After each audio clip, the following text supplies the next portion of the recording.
कहानी की शुरुआत में दो बड़े ताकतवर स्नेक को दिखाया जाता है जो एक दूसरे पर अटैक करना शुरू कर देते हैं, लेकिन इसमें से ग्रीन वाला स्नेक रेड कलर वाले स्नेक पर भारी पड़ता है। इसके बाद वह अपने फायर पावर से रेड वाले स्नेक पर अटैक कर देता है और इस तरह से उसको बहुत ही आसानी से हरा देता है। लेकिन इसके लास्ट में ग्रीन स्नेक की बॉडी भी पूरी तरह से चेंज हो जाती है। इसके बाद हम किसी जंगल में एक मिस्टीरियस स्टोन टेम्पल को देखते हैं जहाँ पर कुछ मैजिशियन एक बड़े से स्नेक के सामने कोई रिचुअल कर रहे थे। लेकिन यहाँ पर मेई नाम की एक लड़की भी होती है जो यहाँ पर प्रेयर कर रही थी। अब इसकी वजह से यहाँ पर एक पावरफुल ब्लू ऑरा जनरेट होने लगती है और यह ऑरा जब स्नेक के पास में इकट्ठा होने लगती है तब इसकी वजह से उसको बहुत ही ज्यादा दर्द होने लगता है। इसके बाद यह ऑरा एक लेडी की ओर जाने लगता है जो कि असल में मेई की मदर होती है और ये लोग उसी को हील करने के लिए यह रिचुअल कर रहे थे। लेकिन तभी रिचुअल अचानक से रुक जाता है जिसके बाद सभी मैजिशियन यहाँ से जाने लगते हैं। यह देख मेई उनको रोकने की कोशिश करती है जिसके बाद मैजिशियन उसे बताता है कि रिचुअल फेल हो गया है इसलिए अब कुछ भी नहीं हो सकता। यह सुनकर मेई तुरंत अपनी मदर के पास आती है लेकिन अब उसके सामने ही उसके मदर की मौत हो जाती है जिसकी वजह से मेई बहुत ही ज्यादा दुखी हो जाती है। लेकिन तभी अचानक से उसके मदर की सोल स्नेक के अंडे में ट्रांसफर हो जाती है जिसकी वजह से वह अंडा तुरंत ही टूट जाता है। अब उसको देखते ही मेई उसे अपने हाथों में उठा लेती है क्योंकि उसे लगता है कि वह क्रिएचर उसके मदर की पुनर्जन्म है, इसलिए वह उसे अपने पास रखने का डिसाइड करती है। तभी कुछ देर में मेई का ब्रदर भी भागते हुए यहाँ पर आता है लेकिन रिचुअल अब खत्म हो चुका था। तभी उसकी नजर स्नेक के दूसरे वाले अंडे पर जाती है और वह उसे अपने पास में रख लेता है ताकि फ्यूचर में आने वाले किसी बड़े प्रॉब्लम को रोका जा सके। इसके बाद 30 साल बाद का सीन दिखाया जाता है जहाँ रेड स्नेक अब बहुत ही बड़ा और ताकतवर बन चुका है, लेकिन वह माउंटेन में आए हुए ट्रेवलर के ऊपर अटैक कर देता है और उन सभी को मार देता है। लेकिन बहुत ही जल्द इसके बारे में एक न्यूज रिपोर्टिंग कंपनी को पता चल जाता है जिसको सेन और उसकी गर्लफ्रेंड लीन मैनेज करते थे।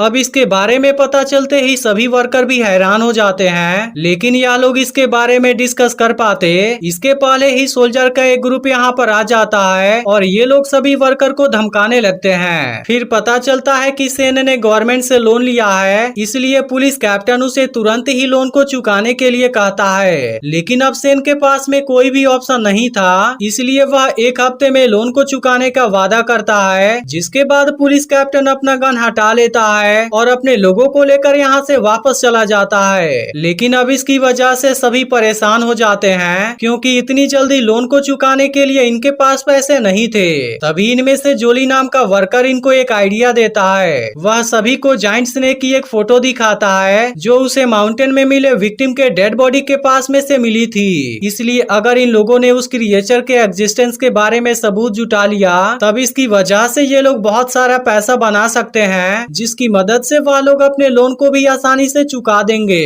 अब उसका यह आइडिया सभी को पसंद आता है इसलिए सभी लोग अपना अपना सामान पैक कर लेते हैं क्योंकि इन्होंने मिस्टीरियस माउंटेन में जाने का डिसाइड कर लिया था। इसके बाद इनकी टीम यहाँ से निकल जाती है और कुछ देर के बाद ये लोग माउंटेन वाले जंगल में आ जाते हैं। लेकिन अब सेन अलग अलग ग्रुप में अलग अलग डायरेक्शन में जाने का सजेस्ट करता है क्योंकि इस तरीके से ये लोग जल्दी से इस जंगल को एक्सप्लोर कर लेंगे। इसके बाद यहाँ से जोली अपनी गर्लफ्रेंड लीना के साथ में जाता है जबकि सेन अपने दोस्त जिलांग के साथ में जंगल के डीपर वाले हिस्से को एक्सप्लोर करने जाता है। अब इसके कुछ देर के बाद जोली और लीना किसी गुफा के सामने पहुँचते हैं जहाँ पर जोली लीना से बात करने जाता है। लेकिन इसी वक्त यहाँ पर एक जाइंट सेंटीपेड आ जाता है। अब इसको देखते ही दोनों अपनी जान बचाने के लिए भागते हैं, लेकिन इसके बावजूद भी जाइंट सेंटीपेड जोली पर अटैक कर देता है। इसके बाद वह फिर से इनके ऊपर अटैक करने आता है, लेकिन इसी वक्त सेरिल नाम की एक मिस्टीरियस लेडी यहाँ पर आ जाती है और उस जाइंट सेंटीपेड के ऊपर अटैक कर देती है जिसकी वजह से इन दोनों की जान बच जाती है। इसके बाद ये लोग तुरंत ही बाकी लोगों की ओर जाते हैं ताकि जोली के इंजरी पर पट्टी किया जा सके।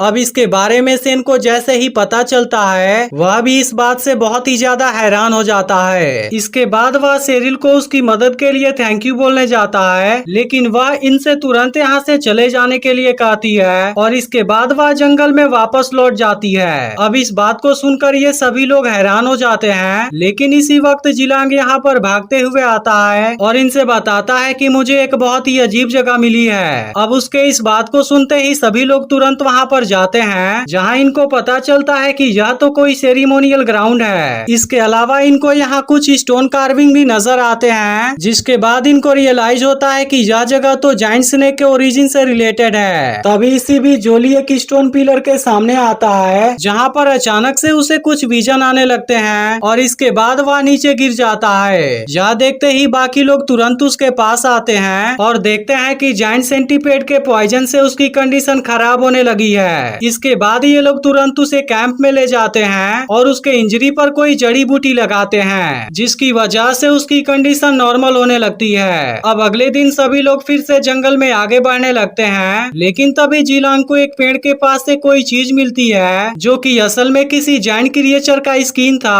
और अब इसकी वजह से सभी लोग हैरान हो जाते हैं, क्योंकि इसका मतलब था कि ये लोग जायंट क्रिएचर के बिल्कुल नजदीक तक आ चुके हैं। तभी अचानक से इनको यहाँ की झाड़ी में कुछ हलचल नजर आती है, लेकिन जब ये लोग देखते हैं तो वहाँ पर कुछ भी नहीं होता है। तभी अचानक से इनके पीछे एक बहुत बड़ी शैडो आती है। अब इसकी वजह से सभी लोग घबरा जाते हैं और जब पीछे मुड़ते हैं तो वहाँ पर इनको रेड कलर वाला जायंट स्नेक नजर आता है, जो कि इनके ऊपर अटैक करने के लिए रेडी हो गया था।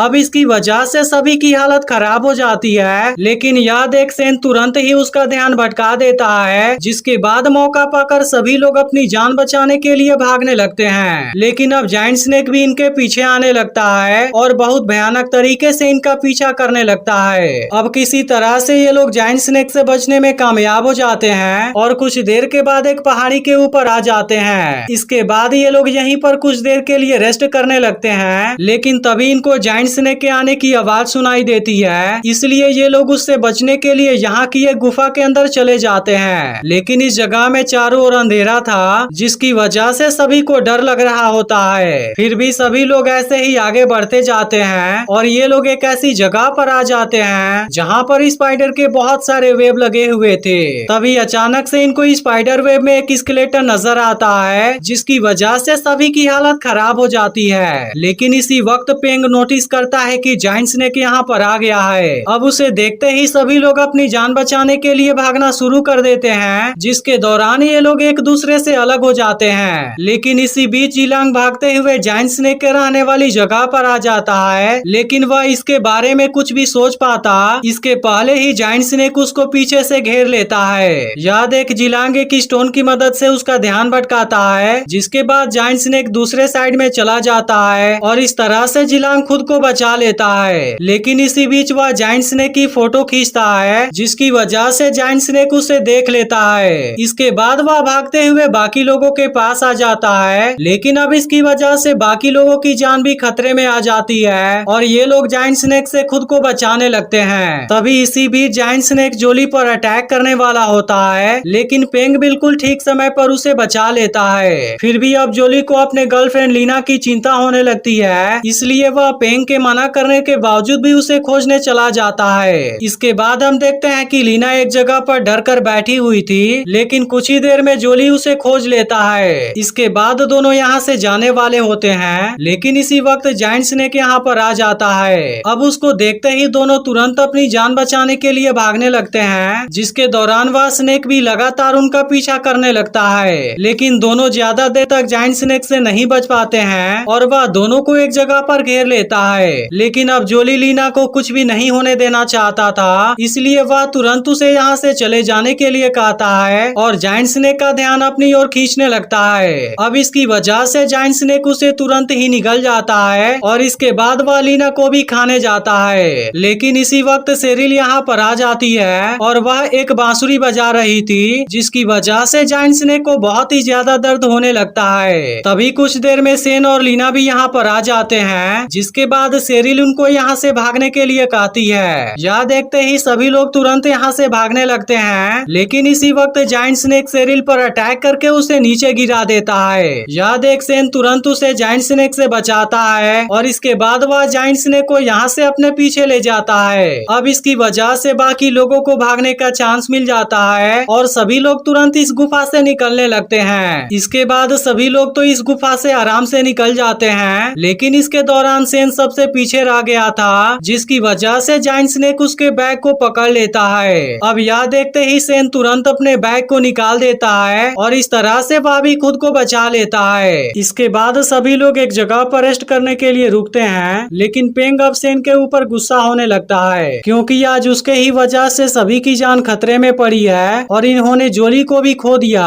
अब इन सभी बातों से खुद सेन भी उदास होता है और इसके बाद वह पेंग को भी शांत कराता है, लेकिन सेन समझ गया था कि सेरिल इन सभी चीजों के बारे में जानती है, इसलिए वह तुरंत उसके बारे में पूछने लगता है। जिसके बाद सेरिल इनसे बताती है कि असल में वह जायंट स्नेक की गार्डियन है और वह यहाँ पर उस रेड स्नेक को रोकने के लिए आई हुई थी, क्योंकि आज से 30 साल पहले जो रिचुअल किया गया था उसकी वजह से वह रेड स्नेक करप्ट हो गया है। इसके बाद पता चलता है कि मेई भी असल में जायंट स्नेक की गार्डियन है, जिसने एक जायंट स्नेक की पावर से अपनी मदर की बीमारी को हील करने की कोशिश की थी, लेकिन वह उसमें फेल हो गई और उसकी वजह से एनिमल म्यूटेट होने लगे। उसके बाद वह रेड स्नेक को अपने साथ में लेकर चली गई क्योंकि उसे लगा कि वह उसके मदर की पुनर्जन्म है। लेकिन मेई का ब्रदर लो, जो कि असल में सेरिल का मास्टर भी है, उसने दूसरे वाले ग्रीन स्नेक को अडॉप्ट कर लिया था। फिर जैसे जैसे समय गुजरता गया वह रेड स्नेक बहुत बड़ा और ताकतवर होता गया और इसी के साथ उसने दूसरे जानवरों को भी खाना शुरू कर दिया था, जिसके कुछ समय के बाद उसकी गार्डियन भी बूढ़ी हो गई। लेकिन उसने जायंट स्नेक को जानवर खिलाने के बजाय उन इंसानों को खिलाना शुरू कर दिया जो कि इस माउंटेन और जंगल में आकर खो जाते थे। इसी के साथ सेरिल उनको बताती है कि यह जायंट स्नेक सेलेस्टियल नेचर के होते हैं, जिनकी डेस्टिनी ड्रैगन बनकर गॉड के पावर को हासिल करना होता है। लेकिन रेड स्नेक ने अपने इवोल्यूशन को कंप्लीट करने के लिए इंसानों को खाना शुरू कर दिया, जिसकी वजह से अब उसे रोकना बहुत ही जरूरी है। इसके बाद ये लोग इसी जगह पर अपनी रात बिताते हैं, लेकिन अगली सुबह इनको पता चलता है कि पेंग और जिलांग यहाँ से गायब हो चुके हैं। इसके बाद हम देखते हैं कि पेंग ने यहाँ से वापस जाने का डिसाइड कर लिया है क्योंकि वह किसी और खतरे में नहीं पड़ना चाहता। लेकिन तभी उसे ऐसा लगता है कि कोई उसका पीछा कर रहा है और इसके बाद अचानक से उसे कोई बेहोश कर देता है। अब इसके कुछ समय के बाद पेंग होश में आता है और उसे पता चलता है कि जिलांग ने उसे एक जगह पर बांध कर लटका दिया है। इसके बाद वह अपनी चाकू निकालता है और बिना कुछ सोचे पेंग को जख्मी कर देता है। अब इस बात से पेंग इस पर गुस्सा हो जाता है और उसे समझ में नहीं आता कि वह उसके साथ में क्या करना चाहता है। तब जिलांग रिवील करता है कि वह उसके ब्लड का यूज करके रेड स्नेक को यहाँ पर लाना चाहता है ताकि वह जायंट स्नेक के होने के बारे में और ज्यादा सबूत जुटा सके। यह जानकर पेंग तुरंत उसे छोड़ देने के लिए रिक्वेस्ट करने लगता है, लेकिन जिलांग उसके मुंह को भी बंद कर देता है और तुरंत एक पेड़ के पीछे छुप जाता है क्योंकि जायंट स्नेक इधर आने लगा है। अब कुछ ही देर में जायंट स्नेक यहाँ पर आ जाता है, जिसको देखते ही पेंग की हालत खराब हो जाती है, लेकिन वह खुद को बचाने के लिए कुछ भी नहीं कर पाता और जायंट स्नेक उसे एक झटके में निगल जाता है। तभी इसी बीच जिलांग उसकी फोटो लेने की कोशिश करता है, लेकिन इसकी वजह से जायंट स्नेक उसको भी देख लेता है और इसके बाद उसे भी खाने के लिए आ जाता है। लेकिन इसी वक्त सेन भी इस जगह पर आ जाता है और जिलांग को बचाने के लिए उसका ध्यान अपनी ओर खींच लेता है। तभी कुछ देर में सेरिल भी यहाँ पर आ जाती है और अपने बांसुरी की मदद से उसके ध्यान को भटका देती है। यह देख सेन जिलांग के साथ यहाँ से भागने की कोशिश करता है, लेकिन अब जायंट स्नेक भी इनके ऊपर अटैक करने की कोशिश करता है, जिसकी वजह से सेन उसके सामने फंस जाता है और इसी दौरान वह पेंग के ब्लड और पेड़ में बंधी हुई रस्सी को भी देख लेता है। इसके बाद जायंट स्नेक उसको भी खाने वाला होता है, लेकिन तभी एक दूसरी बांसुरी प्ले होने लगती है, जिसकी वजह से जायंट स्नेक को फिर से दर्द होने लगता है। फिर पता चलता है कि लोबी यहाँ पर आ गया है और इसके बाद सब तुरंत यहाँ से भाग जाते हैं क्योंकि अब इस रेड स्नेक की गार्डियन मेई भी यहाँ पर आ गई थी। इसके बाद सेरिल सेन और उसके दोस्तों को अपने घर पर लाती है और फिर वह जैसे ही अपनी बांसुरी को प्ले करने लगती है, उसकी वजह से ग्रीन स्नेक इनके सामने आ जाता है, जिसको देखते ही सभी बहुत ज्यादा डर जाते हैं। तभी इसी बीच जिलांग इसकी भी फोटो खींचने लगता है, जिसकी वजह से ग्रीन स्नेक गुस्सा हो जाता है, लेकिन फिर भी वह किसी को कुछ नहीं करता। इसके बाद लो इनसे बताता है कि उनको डरने की जरूरत नहीं है क्योंकि ग्रीन स्नेक ने आज तक किसी भी एनिमल को नहीं खाया, इसलिए वह उनको भी कुछ नहीं करेगा। इसके बाद सेरिल इनको सिटी तक जाने वाला रास्ता बता देती है, जिसके बाद सेन और उसके साथी इसी रास्ते पर आगे बढ़ने लगते हैं। अब इसके कुछ घंटों के बाद उन्हें जंगल किनारे घर नजर आता है, इसलिए सेन और उसके साथी रात को यहीं रुकने का डिसाइड करते हैं। इसके बाद ये लोग मदद मांगने के लिए दरवाजे पर जाते हैं, जहाँ पर एक ओल्ड लेडी इनका वेलकम वेलकम करती है और वह तुरंत ही इनको शेल्टर देने के लिए तैयार भी हो जाती है। इसके बाद सभी लोग यहाँ पर रेस्ट करने लगते हैं, लेकिन सेंग को जिलांग के ऊपर शक हो गया था, इसलिए वह उसके साथ बात करने के लिए बाहर ले जाता है। लेकिन तभी लीन को लगता है कि यहाँ पर कुछ गड़बड़ है, इसलिए उसे ओल्ड लेडी के ऊपर शक हो जाता है। तभी अचानक से उसकी नजर एक ताबीज पर जाती है और उसे याद आता है कि सेरिल के पास में भी एक ऐसा ही ताबीज था, इसलिए यह देखते ही वह तुरंत सेन के पास आती है और इसके बारे में बताती है। अब इसके बारे में पता चलते ही सेन भी परेशान हो जाता है और सभी लोग तुरंत अंदर आते हैं। लेकिन अब लीना यहाँ से गायब हो गई थी और तभी अचानक से यहाँ के सभी विंडो और दरवाजे भी बंद हो जाते हैं। इसके बाद हम देखते हैं कि उस लेडी ने लीना को गार्डन में एक जगह पर बांध दिया है और अब जायंट स्नेक बिल्कुल इसके सामने आ जाता है, जिसे देखते ही लीना बहुत ज्यादा डर जाती है। इसके बाद जायंट स्नेक उसको खाने जाता है, लेकिन तभी सेन उसका ध्यान अपनी ओर खींच लेता है। अब इसकी वजह से जायंट स्नेक अंदर आ जाता है और सबसे पहले इनको ही खाने का डिसाइड करता है। याद एक सेन जायंट स्नेक पर अटैक करने की कोशिश करता है, लेकिन उस पर इस अटैक का कोई भी असर नहीं होता। अब इस बात से जायंट स्नेक और भी ज्यादा गुस्सा हो जाता है, लेकिन सेन इसके अटैक से खुद को बचा लेता है और लीन के साथ बाहर आकर लीना को आजाद कराने लगता है। लेकिन जायंट स्नेक अब यहाँ पर भी आ जाता है, जिसे देख सेन फिर से उसको अपने पीछे ले जाने का डिसाइड करता है, लेकिन इस बार जायंट स्नेक उसे जख्मी कर देता है। इसके बाद जिलांग भी बाहर आ जाता है, लेकिन वह जायंट स्नेक से बहुत ही ज्यादा डर गया था, इसलिए वह खुद को बचाने के लिए लीना को उसके सामने कर देता है। इसके बाद अब कोई भी उसको बचाने के लिए कुछ नहीं कर पाता और जायंट स्नेक उसे खा जाता है। यह देख सेन लीन को लेकर यहाँ से भागना चाहता है, लेकिन इसी वक्त जायंट स्नेक दोनों को बुरी तरह से जकड़ लेता है। इसके बाद सेन और लीन खुद को बचाने के लिए कुछ भी नहीं कर पाते हैं, इसलिए उनको लगता है कि अब वह दोनों भी नहीं बच पाएंगे। लेकिन इसी वक्त ग्रीन स्नेक रेड स्नेक पर अटैक कर देता है, जिसकी वजह से सेन और लीन भी आजाद हो जाते हैं। फिर पता चलता है कि सेरिल और लो भी यहाँ पर आ गए हैं, लेकिन मेई अभी भी यह सब बंद करने के लिए तैयार नहीं होती है और वह तुरंत ही अपने बांसुरी से कमांड देकर रेड स्नेक को जंगल में भगा देती है। लेकिन इसके बाद ग्रीन स्नेक भी उसका पीछा करता है और तुरंत एक जगह पर घेर लेता है, जिसके बाद दोनों एक दूसरे के ऊपर गुस्से में अटैक करना शुरू कर देते हैं। लेकिन तभी इन दोनों के गार्डियन भी यहाँ पर आ जाते हैं और मेई का ब्रदर उसे यह सब रोक देने के लिए कहता है, लेकिन मेई अभी भी उसकी कोई बात नहीं मानती और रेड स्नेक को लड़ने का कमांड दे देती है। यह देख उसका ब्रदर भी अपने ग्रीन स्नेक को कमांड दे देता है, जिसके बाद ग्रीन स्नेक रेड स्नेक की गर्दन पर अटैक कर देता है और उसे एक झटके में बुरी तरह से जख्मी कर देता है। लेकिन मेई रेड स्नेक को हारते हुए नहीं देखना चाहती थी, इसलिए वह अपनी लाइफ एनर्जी को उसकी बॉडी में ट्रांसफर कर देती है, जिसकी वजह से उसकी पूरी इंजरी हील हो जाती है। इसके बाद रेड स्नेक ग्रीन स्नेक के सामने आ जाता है और दोनों एक दूसरे के ऊपर अटैक करने लगते हैं। लेकिन अब रेड स्नेक ग्रीन स्नेक के ऊपर भारी पड़ने लगा था, फिर भी ग्रीन स्नेक उसके सामने हार नहीं मानता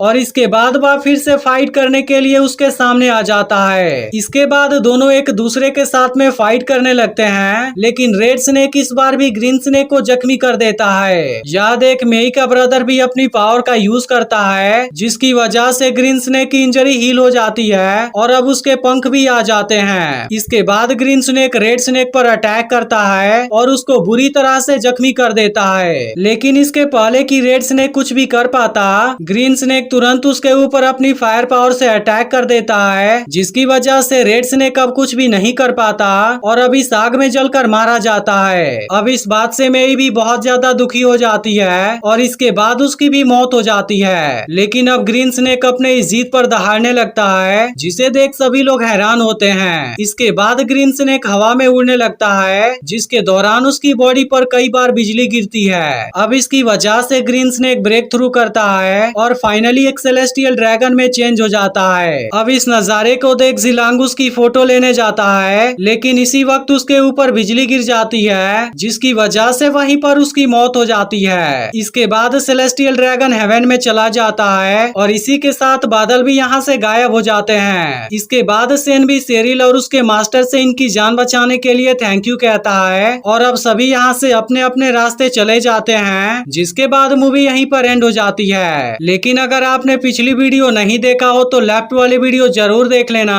और चैनल को सब्सक्राइब करके नोटिफिकेशन को भी ऑल पर सेट कर देना।